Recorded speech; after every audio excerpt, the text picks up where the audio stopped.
ہر وہ چیز جو آپ کو اٹریکٹ کرے اپنی طرف اس طور پر کہ وہ آپ کو اللہ سے اور اسلام سے اور قرآن سے غافل کر رہی ہے، وہ تمام چیزیں لہو الحدیث میں داخل ہیں۔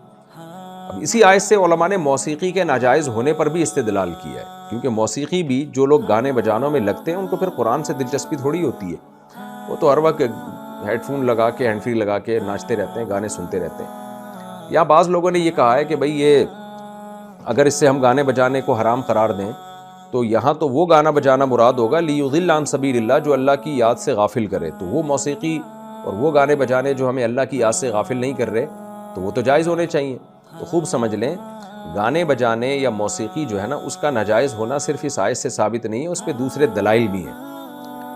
ان میں سب سے بڑی دلیل یہ ہے کہ جس چیز کا بھی داعیہ اور سبب موجود ہوتا ہے پھر بھی وہ چیز نہ ہو، اس کا مطلب وہاں شریعت میں ممانعت ہے۔ دنیا کی ہر قوم میں موسیقی رہی ہے اور یہ ایسی چیز ہے جس کی طرف انسان مائل ہوتا ہے، لیکن ہم دیکھتے ہیں نبی صلی اللہ علیہ وسلم کے دور میں صحابہ میں کوئی ایک صحابی بھی ہمیں نہیں ملتا جس سے کوئی ایک بانسری تک کا ہمیں ثبوت مل جائے، ایک باجے تک کا ہمیں ثبوت مل جائے۔ اس کا مطلب پیغمبر صلی اللہ علیہ وسلم کی طرف سے پابندی تھی۔ اس کی میں اور آسان مثال دیتا ہوں۔ عرب میں تصویروں کا بڑا رواج تھا، بتوں کی تصویریں بناتے، پہاڑوں کو تراش کے مجسمے بنایا کرتے تھے۔ اب فرض کریں ہمارے پاس کوئی حدیث نہ ہوتی تصویر کے حرام ہونے کے بارے میں، پھر بھی اتنا ہمارے لیے کافی تھا کہ نبی صلی اللہ علیہ وسلم سے اتنی محبت صحابہ کو، اس کے باوجود صحابہ نے نبی کی تصویر نہیں بنائی، نہ تابعین نے کسی صحابی کی تصویر بنائی، حالانکہ وہ تصویروں کا فن تو عروج پر تھا اس زمانے میں۔ تو یہ نہ بنانا اس کی علامت ہے کہ بھائی ان کو روکا گیا ہے اس عمل سے، ورنہ یہ داعیہ تو موجود ہے، رواج بھی ہے، دل بھی چاہتا ہے انسان کا اپنے بڑوں کی، آج بھی لوگ رکھتے ہیں نا اپنے بڑوں کی البم اور یادگاریں اپنے بچوں کی، اپنے باپ دادوں کی، گھروں میں لٹکی بھی ہوتی تصویریں اپنی شادی بیاہ کی، لیکن ہمیں ایک صحابی نہیں ملتے کہ انہوں نے کوئی ایک چڑیا تک کی تصویر بنائی ہو اپنے ہاتھ سے۔ تو یہ اس کی علامت ہے، یہ خود ایک واضح دلیل ہے کہ بھئی یہ ممانعت تھی، تبھی تو نہیں کیا نا انہوں نے یہ کام۔ تو جو لوگ آج موسیقی کو حلال قرار دے رہے ہیں نا، اس کے دلائل تراش رہے ہیں اور تعویلات کرتے ہیں ان احادیث میں جن میں موسیقی کو حرام قرار دیا۔ جیسے حدیث میں آتا ہے ترمذی میں، قرب قیامت میں کچھ لوگ گانے بجانے والی عورتیں لائیں گے اور جو ہے وہ ناچ گانوں کی محفل ہوگی، موسیقی ان کے سروں پہ بجائی جائے گی اور اللہ ان سب کو زمین میں دھسا دے گا۔ تو تعویل کرتے ہیں کہ جی اس سے تو وہ موسیقی مراد ہے جو لڑکیوں کے ساتھ ہو اور یوں یوں اچھل کود مچائی ہوئی وغیرہ وغیرہ، جو بھی دلائل دیے جاتے ہیں۔ سوال پیدا ہوتا ہے بھائی اگر یہ آپ جس موسیقی کو جائز سمجھ رہے ہیں، اگر یہ جائز ہوتا ہے تو کوئی ایک صحابی سے کوئی ایک ضعیف روایت میں تو ثبوت ملتا ہے نا ہمیں کہ انہوں نے بانسری بجائی ہے یا کسی کا بیٹھ کے گانا سنا ہے ان لوگوں نے۔ اور اگر کوئی روایت ہمیں ملتی ہے غنا کے بارے میں تو وہ غنا سے مراد ترنم کے ساتھ کسی چیز کو پڑھنا، یہ روایتیں ہمیں ملتی ہیں۔ جیسے نبی صلی اللہ علیہ وسلم جب مدینہ طیبہ تشریف لے گئے تو لڑکیوں نے وہاں پر نبی کے استقبال میں، چھوٹی بچیوں نے ترنم کے ساتھ اشعار پڑھے، طلع البدر علینا جو مشہور اشعار ہیں۔ تو اس طرح غنا کا لفظ ترنم کے ساتھ شاعری کے معنی میں استعمال ہوتا ہے۔ جیسے حدیث میں آتا ہے من لم یتغن بالقرآن لیس منا، جو قرآن میں تغنی غنا نہیں کرتا، غنا سے مراد خوبصورت آواز میں قرآن نہیں پڑھتا، وہ ہم میں سے نہیں ہے۔ تو اب یہ تو نہیں کہ آپ قرآن معاذ اللہ گانے کے طرز پہ پڑھنا شروع کر دیں۔ تو اگر یہ جو موسیقی آج جس کو جائز ہونے کے پیچھے لوگ پڑے ہوئے ہیں، آج نئے نئے اسکالرز آ رہے ہیں اور کہہ رہے ہیں موسیقی جائز ہے، لوگوں کو، نوجوانوں کو وہ خراب کر رہے ہیں، اس کا کوئی گنجائش ہوتی نا اسلام میں تو ایک بانسری کا ہمیں ثبوت مل جاتا ہے۔ جنید جمشید کی بات مجھے یاد آتی ہے، جب جنید جمشید رحمۃ اللہ علیہ نے گانے بجانے چھوڑے تو ظاہر ہے ایسے موقع پہ انسان گنجائش تلاش کرتا ہے، کہیں کسی مذہبی اسکالر سے، کہیں قرآن و سنت سے مجھے گنجائش مل جائے۔ تو بہت سے لوگوں نے جنید جمشید کو کہہ دیا گانے بجانے جائز ہیں اسلام میں، لیکن جنید جمشید کی ایک بڑی اہم بات ہے، اس نے کہا کہ میں نے بہت تلاش کیا کہ ایک بانسری تک کا بھی مجھے اگر ثبوت مل جائے نا تو میں دوبارہ موسیقی شروع کر دوں گا۔ تو میں نے تلاش کیا، کہیں بھی کسی اسکالر نے بانسری تک کا بھی مجھے حدیث سے ثبوت نہیں دکھایا کہ صحابہ یا تابعین میں سے کسی نے بانسری بھی استعمال کی۔ اس سے پتہ چلتا ہے اسلام موسیقی کو پسند نہیں کرتا۔ اور یہاں بھی اللہ تعالیٰ نے، جیسے عبداللہ بن عباس کی جو تفسیر ہے اس کے مطابق لہو الحدیث میں یہ غنا، گانے بجانے اور موسیقی کے آلات شامل ہیں، اس کو اللہ نے ایک برائی کے طور پہ بیان کیا ہے۔ یہ چیزیں عام طور پر اللہ کی یاد سے غافل کرتی ہیں۔ ہاں کچھ موسیقی ایسی ہے جس کے جواز میں اختلاف ہے، جیسے کہ جنگ کے موقع پر جو دف بجایا جاتا ہے، یا لوگوں کو ابھارنے کے لیے جنگ کے موقع پر جو ہے وہ دف ڈھول وغیرہ بجایا جاتا ہے، یا اس طرح کا کوئی ترانہ گایا جاتا ہے، تو ایسے موقع پر پھر فقہا کا اختلاف ہے۔ تو جہاں اختلاف ہوگا اور سوسائٹی کی ضرورت ہوگی تو وہاں خاص مواقع پر گنجائش سے فائدہ اٹھایا جا سکتا ہے، لیکن نارملی جو ہے اس کا جواز، یہ اس کا فتویٰ دینا یہ ٹھیک نہیں ہے۔ وَمِنَ النَّاسِ مَن يَشْتَرِي لَهْوَ الْحَدِيثِ، اللہ کہتے ہیں لوگوں میں بعض ایسے لوگ ہیں جو بیکار باتوں کو خریدتے ہیں، لِيُضِلَّ عَن سَبِيلِ اللَّهِ، تاکہ اللہ کے راستے سے لوگوں کو روکیں، بغیر علم، بغیر دلیل کے۔ یعنی ہونا تو یہ چاہیے آپ کے پاس کوئی دلیل ہے اسلام کے غلط ہونے کے لیے تو وہ لے کر آؤ، آپ دلیل تو لا نہیں سکتے، اب آپ انٹرٹینمنٹ میں لگا دیتے ہیں لوگوں کو، ڈراموں فلموں میں لگا دیتے ہیں، جیسے کہ آج کل مغربی دنیا کا ایک طریقہ یہی ہے کہ مسلمانوں کو بے حیائی میں لگا دیا، زنا میں، سگریٹ میں، چرس میں، اور ان تمام چیزوں میں جب چسکا لگتا ہے تو پھر آدمی دلائل کو ایک طرف چھوڑتا ہے، پھر وہ کہتا ہے چھوڑو اسلام کو۔ تو یہ آج بھی مغربی دنیا اسی طرح اسلام سے لوگوں کو روکتی ہے، ہمیشہ سے روکتی رہی ہے، عیاشی میں لگا دیا آپ کو اور آپ کام کی زندگی سے محروم ہو گئے۔ آپ دیکھیں جب یہ فلسطین اور اسرائیل کا چل رہا تھا تو کرکٹ کے میچ آ رہے تھے، اس وقت لوگ اس کو چھوڑ کر میچوں میں دلچسپی لے رہے تھے۔ تو وہ تمام وہ چیزیں جو آپ کو اللہ کی یاد سے اور ضروری کاموں سے غافل کر دیں وہ لہو الحدیث میں۔ ہاں، ہر طرح کا لہو ہمیشہ حرام نہیں رہتا، کچھ لہو تو ایسے ہیں جیسے میں نے بتایا غنا اور موسیقی وہ ناجائز ہیں، اور کچھ لہو ایسے ہیں جو مباح ہیں۔ دوسری قسم لہو کی وہ ہے کہ جو صرف جائز ہے، یعنی کوئی ثواب بھی نہیں ہے، کوئی گناہ بھی نہیں ہے، جیسے ایسی ادھر ادھر آدمی کھیل کود کے ٹائم ویسٹ کر رہا ہو، ناپسندیدہ ضرور کہا جائے گا اس کو لیکن حرام نہیں۔ اور تیسری لہو کی قسم وہ ہے جو مستحب ہے، وہ دیکھنے میں لہو ہے، حقیقت میں وہ لہو نہیں ہے، جیسے وہ کھیل جو دماغی صحت کے لیے ضروری ہیں تاکہ آپ اپنے دماغ کو مفید کاموں میں استعمال کر سکیں، دماغ اس کے بغیر آپ کا فریش نہیں ہوتا، تو وہ صرف جائز نہیں، نیت اچھی ہو تو وہ ثواب بھی۔ اللہ فرماتے ہیں لِيُضِلَّ عَن سَبِيلِ اللَّهِ، کچھ لوگ ایسے ہیں جو لہو الحدیث میں لگتے ہیں تاکہ اللہ کے راستے سے غافل کر دیں بغیر کسی دلیل کے، وَيَتَّخِذَهَا هُزُوًا، اور اللہ کے راستے کو تو مذاق بنا لیتے ہیں وہ، یعنی جو اصل مذاق کی چیز تھی لہو العب، اس کو مذاق نہیں، اس کو سیریس لے رہے ہوتے ہیں، اور جو اللہ کا راستہ ہے، اللہ کی باتیں ہیں، ان کو مذاق ٹھہرا لیتے ہیں۔ اولئک لہم عذاب مہین، ان کے لیے ذلت والا عذاب ہے۔ وَإِذَا تُتْلَىٰ عَلَيْهِ آیاتنا، جب ان پر ہماری آیات اس پر تلاوت کی جاتی ہیں، وَلَّىٰ مُسْتَكْبِرًا، یہ پیٹھ پھیرتا ہے تکبر کرتے ہوئے، كَأَن لَّمْ يَسْمَعْهَا، گویا کہ اس نے سنا ہی نہیں، كَأَنَّ فِي أُذُنَيْهِ وَقْرًا، گویا کہ اس کے کانوں میں ٹاٹ پڑا ہوا ہے، سنائی نہیں دے رہا اس کو۔ فَبَشِّرْهُ بِعَذَابٍ أَلِيمٍ، اے نبی اس کو خوشخبری سنا دیجئے دردناک عذاب کی۔ إِنَّ الَّذِينَ آمَنُوا وَعَمِلُوا الصَّالِحَاتِ، جو لوگ ایمان لائے اور نیک اعمال کیے، لہم جنات النعیم، ان کے لیے عیش کے باغات ہیں، خالدین فیہا، جن باغات میں وہ ہمیشہ ہمیشہ رہیں گے، وعد اللہ حقا، اللہ کا وعدہ ہے سچا، وہو العزیز، زبردست غالب ہے۔ کیونکہ اشکال ہوتا ہے کہ اللہ عیش کے باغات اور ہمیشہ کی زندگی، یہ کیسے پاسبل ہوگی؟ تو باڈی نا مادی جسم ہوگا تو ہمیشہ کیسے زندہ رہے گا؟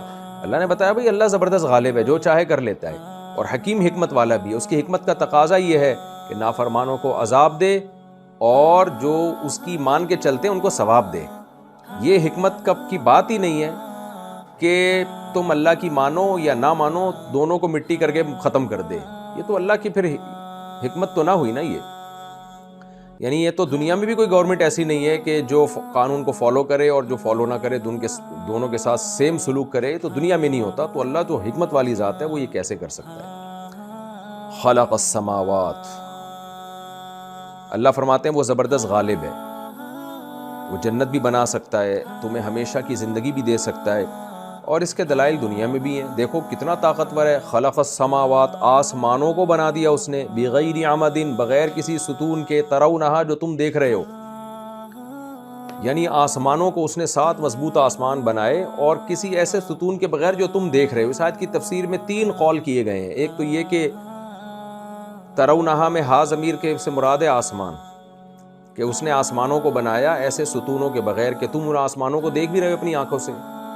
دیکھ رہے ہو کہ وہ آسمان نظر آ رہے ہیں اور اس میں ستون بھی نہیں ہے، یہ بھی ایک تفسیر ہے۔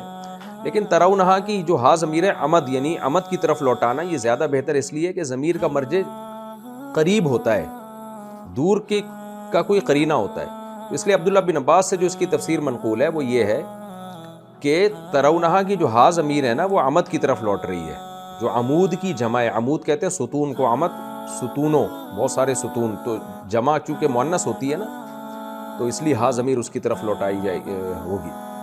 تو اب اس کو ہم عمد کی طرف لوٹاتے ہیں تو پھر اس کے دو مطلب بنتے ہیں کہ اللہ نے آسمانوں کو بنایا بغیر کسی ایسے ستون کے جن کو تم دیکھ رہے ہو. یعنی تم ان ستونوں کو دیکھ رہے ہو کہ وہ نہیں ہے, یعنی بغیر ستونوں کے بنا دیا اس نے. ایک قول یہ ہے جو حضرت قتادہ کی رائے ہے, لیکن دوسری رائے جو عبداللہ بن عباس کی اور حضرت اکرمہ کی رائے ہے, عبداللہ بن عباس کا بڑا مقام تھا تفسیر میں, حضرت اکرمہ بھی انہی کے شاگرد تھے, وہ فرماتے ہیں بغیر عمد ترونہا کا مطلب یہ ہے کہ اللہ نے آسمانوں کو بنایا ایسے ستونوں کے بغیر جن کو تم دیکھتے ہو. کیا مطلب؟ ستون ہیں لیکن ایسے ستون نہیں ہے جو تمہیں نظر آئیں. تو یہ آیت زیادہ, یعنی یہ قرآن کے تفسیر کے یعنی سرسری طور پر جب آپ اس آیت پہ غور کرتے ہیں تو اس لحاظ سے بھی یہ تفسیر راجح معلوم ہوتی ہے کہ وجہ اس کی ہے کہ جب ہم کہتے ہیں نا کسی چیز کو کسی صفت کے ساتھ متصف کرتے ہیں, جیسے میں ایک مثال سے بات سمجھاتا ہوں, میں کہتا ہوں میرے پاس عالم آدمی نہیں آیا, تو مطلب میرا یہ نہیں ہوتا کہ کوئی آدمی نہیں آیا, وہ آدمی جو عالم تھے وہ نہیں آئے. میرے پاس مزدور آدمی نہیں آیا, تو مطلب یہ نہیں ہوتا کہ کوئی آدمی نہیں آیا, مطلب مزدور نہیں آیا. تو قرآن جب یہاں کہہ رہا ہے کہ اللہ نے آسمانوں کو بنایا بغیر کسی ستون کے جن کو تم دیکھ رہے ہو, تو یہاں ستونوں کی نفی مقصد نہیں ہے بلکہ ان ستونوں کی جو تمہیں نظر آئیں. تو کوئی مادی ستون نہیں ہے جو تمہیں نظر آئے. یہ قرآن یہ پھر اس بات کی دلیل ہوگی کہ بھئی یہ نظام جو ہے نا, یعنی کچھ ستون تو ہیں مگر وہ نظر آنے والے نہیں ہیں.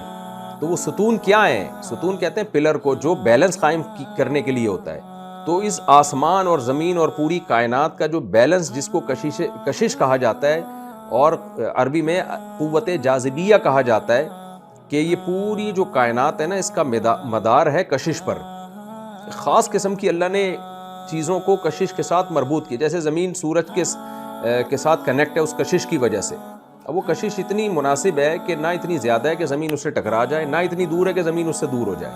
تو پورا نظام کائنات اور آسمان اور زمین کا پورا نظام اسی کشش پر ہے. اسی کشش کو عین ممکن اللہ نے ستون سے تعبیر کیا ہو کہ ستون ہے مگر وہ تمہیں نظر آنے والے ستون نہیں ہے, وہ ایسے عجیب و غریب ستون ہے کہ وہ ہیں ستون, انہوں نے ایک دوسرے کو, ایک ستون کا کام ہوتا ہے کنیکٹ کر دینا, زمین کو چھت کے ساتھ اور ایک پلر کو دوسرے پلر کے ساتھ. تو کنیکشن کا بہترین انتظام ہے لیکن وہ کنیکشن تمہیں نظر نہیں آتا. تو اس سے یہ آیت جو ہے, یہ قرآن کی جو آیت ہے, یہ پھر ایک بہت بڑا معجزہ ہوگا. جو جیسے کہ آج نظام کشش جو دریافت ہوا ہے کہ زمین کا سورج کے ساتھ ایک نظام ہے اور سورج کا زمین کا چاند کے ساتھ پھر ایک الگ کشش کا نظام ہے, تو اسی طرح آسمانوں کا آپس میں اور پھر اس پوری کائنات یہ پوری مربوط ہے.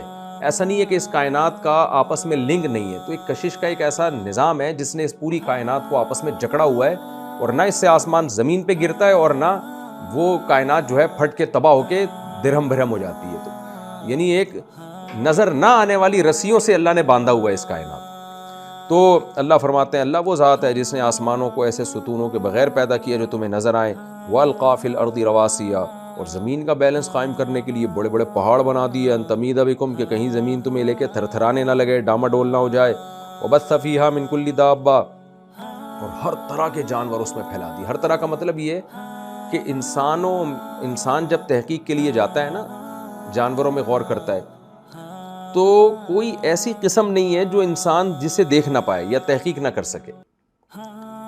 مثال کے طور پر اگر ہم صرف زمین پہ چلنے والے جانوروں کو دیکھتے ہیں تو ہم کہتے ہیں یار جانور صرف چل ہی سکتے ہیں, اڑ نہیں سکتے, اللہ نے اڑنے والے بھی پیدا کر دیے. پھر ہم کہتے ہیں یار اڑنے وہ تو ہیں جو بہت اونچا اڑ سکیں, چھوٹے چھوٹے جانور نہیں اڑ سکتے, اللہ نے مکھی مچھر بھی پیدا کر دیے. پھر ہم کہیں یار جو اڑنے والے جانور ہیں آگے جا سکتے ہیں پیچھے نہیں آ سکتے, اللہ نے مکھیوں کو پیدا کیا جو آگے بھی جا رہی ہوتی ہیں پیچھے بھی آ رہی ہوتی ہیں. پھر ہم زمین پہ چلنے والے جانوروں کو دیکھتے تو ہم کہتے ہیں بھائی 2 ٹانگوں پہ 4 ٹانگوں پہ تو چلنے والے ہیں, 2 پہ نہیں ہو سکتے. بھائی انسان 2 پہ چل رہا ہے. پھر آدمی جب 4 ٹانگوں والے جانوروں کو, چوپایوں کو دیکھتا تو آدمی کہتا ہے بھائی 2 ٹانگوں یہ 4 پہ تو چلنے والے ہیں, 6 پہ نہیں ہے, 6 والے بھی آپ کو مل جائیں گے. پھر اگر ہم نے سانپ اور رینگنے والے جانور نہ دیکھے ہوتے تو ہم کہتے بھائی چلنے کے لیے ٹانگیں ہی چاہیے. اللہ نے سانپ پیدا کر دیا جو بغیر ٹانگوں کے اسپیڈ کے ساتھ دوڑتا ہے. پھر ہم جب خشکی کے جانور کو دیکھتے تو ہم کہتے یار جانور پانی کے اندر تو رہ ہی نہیں سکتا کیونکہ اس کو آکسیجن چاہیے اور وہ ظاہر ہے ناک کے راستے پھیپھڑوں میں جائے گی. اللہ نے پانی کے اندر جانور پیدا کر دیے, وہ وہیں سے آکسیجن لے رہے ہوتے ہیں. پھر اگر ہم پانی کے اندر والے جانوروں کو, مچھلی کو دیکھتے تو ہم کہتے ہیں کہ بھائی پانی کے اندر جو جانور رہ سکتا ہے وہ باہر نہیں رہ سکتا کیونکہ وہ گلپھڑوں سے وہ مچھلی کو باہر نکالیں گے تو مر جائے گی نا وہ. تو پانی سے ہی وہ آکسیجن جذب کرتے ہیں. اللہ نے ایسے جانور پیدا کر دیے پانی کے اندر بھی رہتے ہیں, پانی کے باہر بھی آتے ہیں, ان کو کچھ نہیں ہوتا, وہ دونوں طرف سے آکسیجن لے رہے ہوتے ہیں. پھر ہم نے کہا کہ بھائی سمندر کی تہہ میں اتنا اندھیرا ہے کہ اتنا وزن ہوتا ہے سمندر کا, کوئی بھی چیز جو ہے اتنا ویٹ برداشت نہیں کر سکتی. مچھلی بھی جب اتنی گہرائی میں جائے گی پچک جائے گی. اللہ نے اندر بھی مچھلیاں پیدا کر دی, اتنا ویٹ اٹھائے وہ. پھر ہم نے کہا ہر جاندار کو روشنی چاہیے, اندھیرے میں نہیں جانور پیدا ہو سکتا. اللہ نے سمندر کی تہہ میں جہاں گھپ اندھیرے ہیں وہاں بھی مخلوق پیدا کی ہے. پتہ نہیں وہاں آکسیجن کہاں سے پہنچ رہی ہے اور وہاں پر لائٹ کہاں سے, بغیر لائٹ کے وہ کیسے زندہ ہے, اور اتنا وزن کیسے انہوں نے اٹھایا ہوا. تو اس لیے قرآن کہتا ہے یخلق ما یشاء, جو چاہتا ہوں پیدا کر کے دکھا دیتا ہوں. خلق کل دابہ, ہر طرح کے جانور پیدا کر دیے اس نے, ہر طرح کی مخلوق پیدا کر دی, اڑنے والی, دانے کھانے والی, شکار کرنے والی, رینگنے والی, سمندر کے اندر, سمندر کے باہر, زمین کی تہہ پہ بلوں میں رہنے والی. اب آپ یہ ریچھ کو دیکھ لیں, 6 مہینے برف کے اندر رہتا ہے.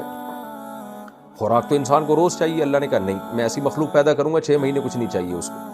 سانپ, بچھو, یہ سارے زمین میں دب کے غائب ہو جاتے ہیں, پتہ نہیں بغیر آکسیجن کے کیسے رہتے ہیں یہ. تو بھائی جو چاہ رہا ہے پیدا کر رہا ہے. مچھلیوں کے اندر دودھ پلانے والی بھی ہیں اور انڈے دینے والی بھی ہیں, اپنے ہی بچوں کو کھانے والی بھی ہیں, اپنے بچوں کو پالنے والی بھی ہیں. ایسے جانور, ہم جب جانوروں کو دیکھتے ہیں ہم کہتے ہیں یار تو پیئر بنا کے رہ ہی نہیں سکتے, کیونکہ جانور تو نکاح نہیں کرتے, پیئرنگ کا سسٹم ہی نہیں ہے ان میں, یعنی جو باقاعدہ میاں بیوی مل کے بچوں کو پالے. اللہ نے کبوتر پیدا کر دیا, دونوں نر مادہ مل کے بچوں کو پال رہے ہوتے ہیں. اگر ہم نہ دیکھتے یہ منظر, ہم کہتے ہیں بھائی جانوروں میں بچے پالنا صرف مادہ کا کام ہے, لیکن اللہ نے وہاں جوڑے پیدا کر دیے, مچھلیوں میں بھی جوڑے ہیں. تو یخلق ما یشاء, آپ تحقیق کرتے چلے جائیں, نسلیں اور قسمیں جانوروں کی ختم نہیں ہوں گی. اس لیے اللہ نے فرمایا کل دابہ, ہر طرح کے جانداروں کو پیدا کیا. آگے فرمایا وانزلنا من السماء ماء, یہ تو جانوروں کی بات ہے, اور آسمان سے پانی برسایا. فانبتنا فیہا من کل زوج کریم, اور ہر طرح کے نباتات پیدا کر دیے, وہ بھی من کل زوج, ہر طرح کے پھل ملیں گے آپ کو, ہر طرح کے یعنی اناج ملے گا آپ کو. کیا کچھ نہیں ہے زمین میں, پودوں کی پتہ نہیں سینکڑوں لاکھوں قسمیں. آگے اللہ فرماتے ہیں ھذا خلق اللہ, یہ ہے اللہ کی تخلیق. ہاتھ سے اشارہ گویا اللہ کر کے بتا رہے ہیں یہ ہے بھائی, یہ ہماری پروڈکٹ ہے. فارونی ماذا خلق الذین من دونی, بتاؤ اللہ کے علاوہ نے کیا پیدا کیا. ایک بھی ایسی چیز کسی نے پیدا نہیں کی ہے, تو تم ان کو اللہ کے مقابلے میں کیوں لے کر آ رہے ہو. اس لیے اللہ نے فرمایا بل الظالمون فی ضلال مبین, بلکہ ظالم ہی کھلی گمراہی میں پڑے ہوئے ہیں. جو اللہ کو نہیں مانتے, اللہ کی طاقت کو نہیں مانتے, اللہ کی اطاعت کو نہیں مانتے, یہ لوگ ہیں گمراہی میں اللہ اور اس کے رسول نہیں ہے, قرآن نہیں ہے. گمراہ وہ لوگ ہیں جو اللہ رسول کو نہیں مانتے اور اللہ کی قدرت اور اس کی طاقت کا اقرار کر کے کہتے ہیں کہ ہم کیسے دوبارہ زندہ ہو جائیں گے.